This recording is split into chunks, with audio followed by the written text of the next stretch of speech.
Está pensando em trabalhar no exterior? Então é bom ficar atento com os detalhes do contrato que vai ser assinado. Recentemente, a Justiça Trabalhista afastou a aplicação de leis brasileiras em acordo firmado entre um trabalhador brasileiro e uma empresa internacional. Informações com Evne Araújo. O Tribunal Regional do Trabalho da 2ª Região em São Paulo, capital, rejeitou a aplicação de normas brasileiras em um contrato de trabalho internacional firmado entre um trabalhador e uma companhia de cruzeiros marítimos. Segundo o processo, o rapaz foi contratado no Brasil por intermédio de uma agência terceirizada e navegou por águas brasileiras por meio de 3 acordos diferentes. As empresas reconheceram um vínculo empregatício, mas alegaram que a intermediária no país emitiu apenas uma certificação. O contrato teria sido assinado diretamente com firmas do exterior e o processo de contratação realizado a bordo. Segundo a decisão que negou a aplicação da legislação brasileira no contrato de trabalho, as empresas tiraram de si a obrigação de provar o regime internacional ao apresentar todos os documentos da contratação.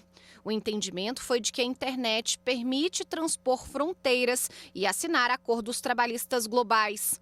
A decisão, segundo a desembargadora relatora do caso, foi fundamentada com base em jurisprudência do Tribunal Superior do Trabalho.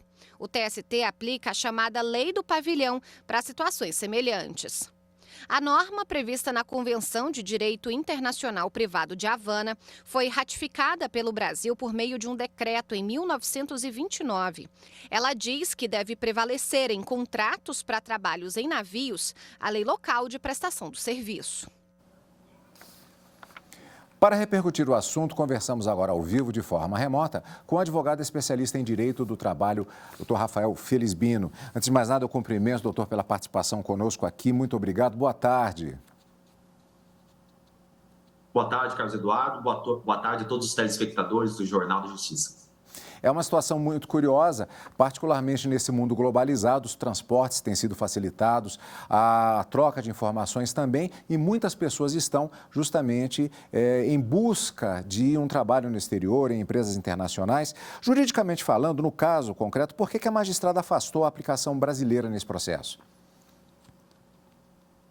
No caso aqui que estamos debatendo, a principal razão foi o fato de que o contrato celebrado, embora fisicamente assinado no Brasil, ele é um contrato internacional. Foram juntados aos autos o contrato de trabalho marítimo em língua estrangeira, devidamente traduzido, porque a lei processual assim determina, Se você junta o documento em língua estrangeira, você tem que juntar a respectiva tradução, onde consta que esse contrato de trabalho seria regido pelas leis do estado da bandeira da embarcação, que é justamente o que prevê, a lei de pavilhão, conhecida também como Código de Bustamante. Por essa razão, entendeu o Tribunal Regional do Trabalho da 2ª Região ser inaplicável a legislação brasileira, mas sim a legislação da bandeira da embarcação naquele determinado contrato de trabalho. É interessante com relação aos termos jurídicos, aqui na TV Justiça a gente tem tentado fazer uma tradição deles, é exatamente essa referência, a lei do pavilhão, ou seja, a bandeira ou da embarcação ou do país especificamente em questão.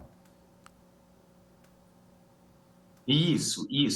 E essa lei do pavilhão, ela é bastante clara nesse sentido, E os contratos de trabalho que têm sido celebrados por essas empresas de forma internacional, tem observado, inclusive constando cláusula expressa em observância a essa lei do pavilhão, que é o Código de Bustamante, deixando claro que será aplicável a legislação trabalhista da bandeira da embarcação, E que muitas vezes nem sempre é uma legislação que é mais desfavorável ou mais lesiva ao trabalhador, em alguns casos é até mais benéfica. Estamos falando essencialmente entre a questão da legislação brasileira e a legislação do país ou da embarcação em questão. O que a Organização Internacional do Trabalho fala a respeito dessas situações? A Organização Internacional do Trabalho, ela tem a Convenção 186, que regulamenta o trabalho marítimo e, como ela diz no texto, das gentes que trabalham aí em alto mar. Lá são estabelecidos requisitos e condições mínimas para o trabalho, como idade mínima, remuneração, alojamento, jornada de trabalho, proteção à saúde e assistência médica. Também a convenção prevê obrigações de os Estados-membros implementarem as políticas da convenção. Mas veja que a convenção não traz uma norma específica sobre qual legislação será aplicada. A convenção traz diretrizes para que os Estados-membros possam legislar e observar esses princípios, essas ideias constantes da Convenção 186 da OIT. Existem situações em que a legislação brasileira pode ser aplicada em relação a esses trabalhadores brasileiros? Existem. Né? Não, muito embora a questão da aplicação da lei do pavilhão ela seja a regra, é muito comum, né, que na Justiça do Trabalho isso é recorrente, né, que se aconteçam os contratos celebrados de maneira fraudulenta. Se ficar provado que o contrato não era um contrato internacional típico, verdadeiro, se ficar provado que esse contrato foi elaborado de modo a afastar a aplicação da legislação trabalhista, nós temos aí a aplicação do artigo 9º da CLT, que prevê que são nulos de pleno direito as manobras exercidas e tomadas com o objetivo de afastar a aplicação da CLT. Então, nesse caso, e tão somente nesses casos, teremos a aplicação da legislação trabalhista, mas, repito, né, deve ser provada a fraude.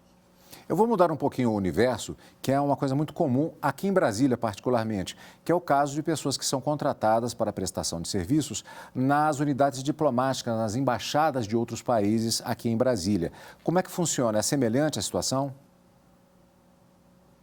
É uma situação bastante semelhante, né? Temos como regra que será aplicada a legislação trabalhista da embaixada e não necessariamente a legislação trabalhista brasileira, né? Agora, se a prestação de serviços ela for tomada por empresa ou empregador brasileiro, mas a serviços da embaixada, aí sim nós teremos a aplicação da legislação brasileira. Mas, como regra, é a aplicação da legislação do país da embaixada, como nós temos aí realmente muitas situações em Brasília.